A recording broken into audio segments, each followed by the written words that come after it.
Dzisiejszy odcinek będzie poświęcony jednej z takich dziedzin, z której bardzo często, coraz częściej my jako agenci nieruchomości korzystamy i ta dziedzina rzeczywiście bardzo wpłynęła na poziom jakości naszych usług, które oferujemy, szczególnie jeśli chodzi o jakość wizualną tych usług. Mianowicie dzisiejszy odcinek będzie o homestagingu. Zapraszam.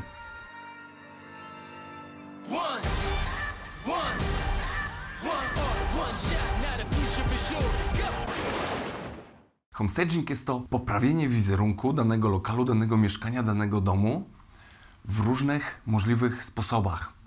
Teoretycznie homestaging powinien jednak być, tak w teorii, delikatnym remontem. Natomiast my jako pośrednicy nieruchomości najczęściej zastajemy mieszkanie, zastajemy dom, w którym mieszka rodzina, w którym mieszkają ludzie i są pewne ograniczenia, na które choć my byśmy chcieli, my często wychodzimy z inicjatywą, wychodzimy z kreatywnym pomysłem, dzięki któremu najczęściej właściciel nieruchomości zyska, ale jest brak takich możliwości i trzeba sobie radzić tym, czym możemy. Także gdy czasami widzimy jakieś ogłoszenie i mówimy, to można by zmienić, ale słaby agent, to nie zawsze agent był słaby. Czasami agent naprawdę chciał zrobić dużo więcej, natomiast możliwości były takie, jakie były. Najprostsze rzeczy, na które mamy całkowicie wpływ i od razu Wam powiem, to jest najlepszy homestaging, najważniejszy, który nadal odróżnia nieruchomości jedno od drugiej, to jest po prostu posprzątanie. Nadal w sieci bardzo dużo nieruchomości jest na zasadzie, co zastałem, to sfotografowałem. Bardzo dużo tych nieruchomości w taki sposób jest fotografowanych. Najczęściej podejrzewam, one są po prostu na umowach otwartych, gdzie agenci nieruchomości nie będą się angażowani ani w zrobienie jakiejś tam listy wytycznych właścicielowi, ani nie będą za nich tego sprzątali. Właściciel najprawdopodobniej też chyba z takim szacunkiem podchodzi do agentów takich nieruchomości, co pracują na otwartych umowach, skoro nawet nie posprzątał mieszkania dla nich. I później pewnie podobnie będzie to z prezentacją tych nieruchomości. Natomiast ogólnie, jeśli coś macie pod swoim nazwiskiem i posprzątacie, po prostu posprzątacie na tyle, na ile się da, to już będzie naprawdę największy chyba wzrost możliwy, jaki można zobaczyć przy tego typu nieruchomościach. Kolejną rzecz, którą się robi, to się robi na takiej zasadzie, gdzie właśnie rodzina mieszka w danym mieszkaniu i mamy mieszkanie do dyspozycji na 5 godzin. Po prostu mamy na 5 godzin do dyspozycji i trzeba to mieszkanie w pierwszej kolejności najczęściej odpersonalizować, żeby tam było jak najmniej tych czynników ludzkich tożsamych z aktualnymi właścicielami, żeby to mieszkanie mogło być neutralne. Ta neutralność, ona bardzo pomaga przyszłym nabywcom tych nieruchomości, aby mogli już wizualnie samemu z kolei się tam urządzać. Nie ma tutaj jednego kanonu, co jest dobre w tej takiej neutralizacji, co nie jest dobre, natomiast oczywiście są pewne modne barwy, pewne modne jakieś drobiazgi wystroju wnętrz, którymi można dekorować, czasami dodać życia, gdy na przykład jest dość taka jednolita kuchnia, której brakuje życia, to stąd czasami się pojawiają słynne cytrynki albo jakieś ładne bazylie czy te rzeczy. To niby jest pierdoła, natomiast nawet jeśli ta bazylia i ta cytryna dla fotografa jest bohaterem nie drugiego planu, a trzeciego planu, ona naprawdę potrafi zrobić czasami, nazwijmy to potocznie, robotę. I teraz jeśli chodzi o te przedmioty, które się na taką 5-godzinną sesję przywodzi, to ja byłem kiedyś świadkiem, ja nie miałem świadomości w ogóle, że to są takie ceny, natomiast byłem świadkiem, że tych różnych ozdóbek, tych różnych narzutek i tego typu potocznie nazwijmy rzeczy, to przyjechało za kilkanaście tysięcy złotych po prostu na cele sesji zdjęciowej. To mieszkanie na zdjęciach oczywiście bardzo ładnie wyglądało, natomiast to nie były jakieś rzeczy, które stanowiły bardzo dużą część przestrzeni tego mieszkania, także przez to mieszkanie nie było zakłamane, natomiast pokazywało w pewnym stopniu jakiś ład, skład i jakiś pomysł na to mieszkanie, które zarówno miał homestager, jak i fotograf w tamtym wydaniu i chyba jeszcze agent nieruchomości też się jednak wypowiadał co do własnego gustu. Także tego typu czasami kwoty potrafią w to wejść. Nie znam się na tyle na tych wnętrzarskich rzeczach, żeby powiedzieć, czy coś, co jest dużo droższe, jest dużo lepsze od tych rzeczy, które są potoczne w tych marketach, natomiast rzeczywiście to było jakoś tam wyróżnione i potrafiło to zrobić jakiś efekt. Kolejnym etapem pracy homestagingu to jest rzeczywiście zrobienie liftingu takiego mieszkania.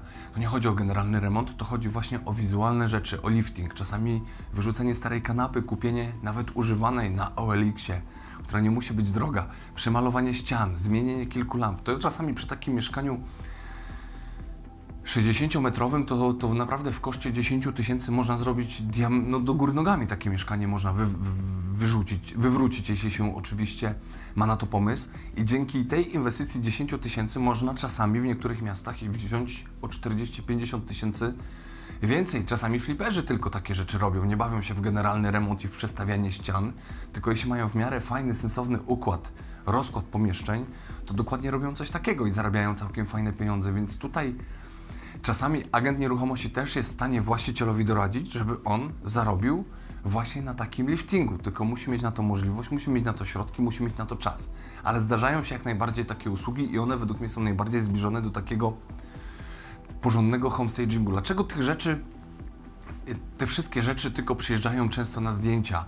Szczególnie to jest też w nawiązaniu do tej poprzedniej opcji 5-godzinnego takiego zrobienia zamieszania w mieszkaniu, no ponieważ tam są później domownicy i jeśli oni by na co dzień z tego korzystali, to już nie wyglądałoby tak ładnie, jakby mogło wyglądać. Natomiast no to miało odpowiednią rolę do spełnienia i dużo łatwiej nam, agentom nieruchomości, oczywiście, że się wykonuje homestaging, gdy dostajemy od właściciela kluczyki, którymi możemy pomachać i do których w przypadku mieszkania, do którego mamy dostęp. Natomiast wiadomo, takich nieruchomości nie ma aż tak wielu na rynku, więc trzeba sobie radzić z tym, co można. Kolejna rzecz, w której możemy tymi wnętrzarskimi rzeczami podnieść jakość nieruchomości, to jest na przykład, gdy mamy całkowicie puste mieszkanie, które wyjątkowo wygląda surowo, zadbanie, ale surowo, więc można to mieszkanie umeblować.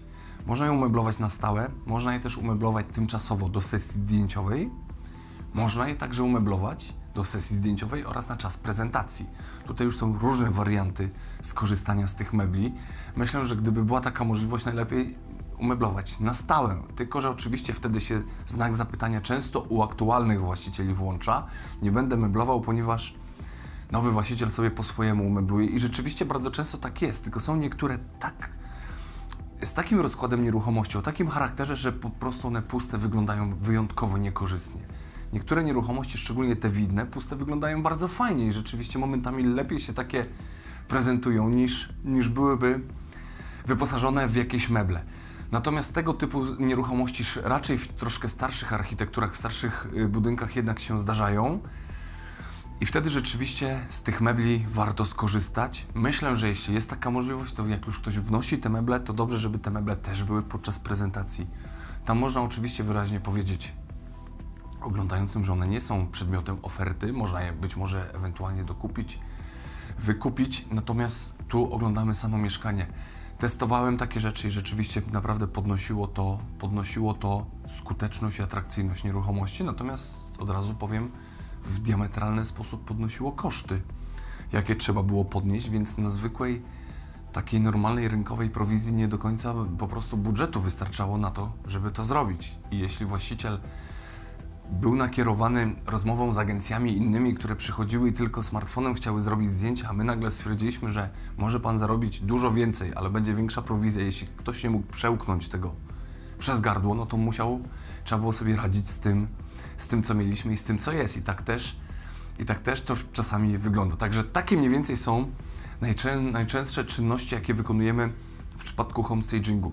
I teraz jeśli chodzi jeszcze o mieszkania do wynajęcia, tutaj był bardzo ostrożny, żeby robić jakiś diametralny homestaging dla celów fotograficznych, ponieważ jednak wynajem to jest szybka akcja, szybka decyzja. I jeśli ktoś zobaczy idealne mieszkanie, gdzie może przyjść z przysłowiową szczoteczką do zębów, to się rozczaruje. To się rozczaruje, jeśli było tylko coś zrobione dla celów zdjęciowych, że jakiś sztuczny telewizor był, sztuczny obraz, a to nagle jest puste mieszkanie, więc przy mieszkaniach do wynajmu bym był bardzo ostrożny i robiłbym naprawdę tylko delikatny lifting, ale każdy oczywiście ma swoją strategię i każdy może robić to po swojemu. Warto korzystać z tych usług, naprawdę warto korzystać z tych usług, tylko wiadomo, za tą usługą od razu powinien iść dobry fotograf, żeby wyciągnął naprawdę wszystkie atuty tego homestagingu, żeby to mógł jak najbardziej to pokazać, natomiast nadal nie jest to tak częsty zabieg, szczególnie w mniejszych miejscowościach i nadal, jeśli jesteś agentem w mniejszej miejscowości i nie jest to tak popularne u Was, to tym się naprawdę w pierwszej kolejności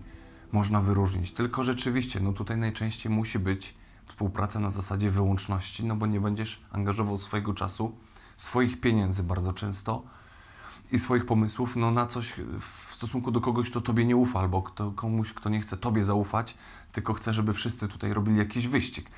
Ale to już niebawem się pewnie będzie coraz bardziej zmieniało, bo rynek idzie w dobrą stronę, coraz więcej jest tych wyłączności. Dziękuję za obejrzenie tego wnętrzarskiego odcinka i zapraszam niebawem ponownie.